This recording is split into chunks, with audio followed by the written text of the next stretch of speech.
ছাত্র জনতার গণ অভ্যুত্থানের পর থেকেই বাংলাদেশ ও ভারতের সম্পর্কের তিক্ততা দেখা দেয়। ভারত ক্ষমতাচ্যুত প্রধানমন্ত্রী শেখ হাসিনাকে আশ্রয় দিয়ে বাংলাদেশের মানুষকে আরও ক্ষিপ্ত করে তুলেছে।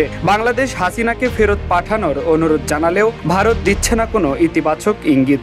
এদিকে ভারতে বসে হাসিনার উস্কানিমূলক বক্তব্য বাংলাদেশের তৈরি করেছে অরাজকতা। অন্যদিকে বাংলাদেশের পররাষ্ট্র উপদেষ্টা মোহাম্মদ তৌহিদ হোসেন ও ভারতের পররাষ্ট্রমন্ত্রী জয়শঙ্করের বৈঠকে কি আলাপ হলো এসব জানতে উদ্গ্রীব হয়ে আছেন সাধারণ জনতা।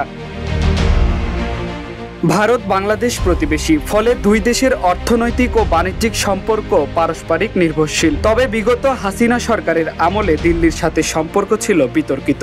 তাই ছাত্র জনতার গণ অভ্যুত্থানের পর ভারতের সাথে বাংলাদেশের সম্পর্কের ভাটা পড়ে। অন্যদিকে হাসিনার আশ্রয় ও উস্কানিমূলক বক্তব্যের জন্য সম্পর্ক তিক্ততার চূড়ান্ত মাত্রা পেয়েছে।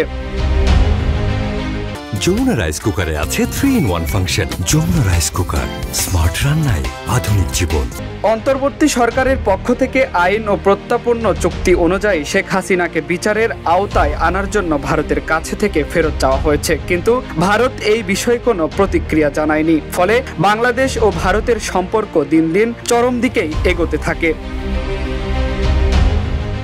বাংলাদেশ ও ভারতের পারস্পরিক সম্পর্ক উন্নয়নের লক্ষ্যে বাংলাদেশের পররাষ্ট্র উপদেষ্টা মোহাম্মদ তৌহিদ হোসেন ও ভারতের পররাষ্ট্রমন্ত্রী জয়শঙ্করের বৈঠক করেন। ওমানের রাজধানী মাস্কাটে ৮ম ভারত মহাসাগরীয় সম্মেলনের ফাঁকে এই সুযোগ তৈরি করে নেন দুই দেশের প্রতিনিধিরা। বৈঠক শেষে উপদেষ্টা মোহাম্মদ তৌহিদ হোসেন ভারতীয় গণমাধ্যম দ্য হিন্দুকে একটি সাক্ষাৎকার দেন। সেই সাক্ষাৎকারে তিনি জানান, শেখ হাসিনা নিয়ে ভারতের কি পদক্ষেপ নেওয়া উচিত। বাংলাদেশ ও ভারতের মধ্যে সম্পর্ক কখনোই নির্দিষ্ট সরকার কেন্দ্রিক হওয়া উচিত নয় বলে স্পষ্ট মন্তব্য করেছেন পররাষ্ট্র উপদেষ্টা মোহাম্মদ তৌহিদ হোসেন। তিনি আরও জানান, উভয় দেশেরই একে অপরের প্রতি আগ্রহ রয়েছে। কূটনৈতিক সম্পর্কের কিছুটা টানাপোড়েন থাকলেও বাণিজ্যিক সম্পর্কে দুই দেশেই স্বাভাবিক হচ্ছে। শেখ হাসিনা প্রশ্নে উপদেষ্টা মোহাম্মদ তৌহিদ হোসেন বলেন, শেখ হাসিনার বিরুদ্ধে মামলা রয়েছে। বাংলাদেশ ভারতকে অনুরোধ করেছে তাকে বিচারের মুখোমুখি করতে ফেরত পাঠানোর জন্য।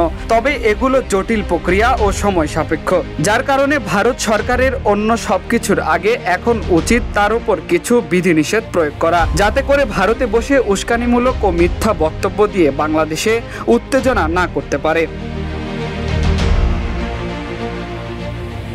উপদেষ্টা তৌহিদ সবশেষ বলেন, সম্পর্ক স্বাভাবিক করতে ভারতের প্রধানমন্ত্রী নরেন্দ্র মোদী ও বাংলাদেশের প্রধান উপদেষ্টা ডক্টর মোহাম্মদ ইউনূসের বৈঠক হতে পারে, যেটি আগামী এপ্রিলে বিমস্টেক সম্মেলন করার পরিকল্পনা রয়েছে।